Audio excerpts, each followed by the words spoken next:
ہر علاقے میں ان کے خلفاء، اس علاقے میں جہاں جہاں بھی ضرورت پڑی آپ نے وہاں لوگوں کو تیار کیا، آپ کے خلفاء ہوئے اور ایک سلسلہ چلا اور آج تک وہ چل رہا ہے۔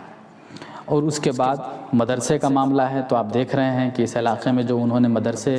کا بیج بویا تھا وہ بہت تیزی کے ساتھ پھیلا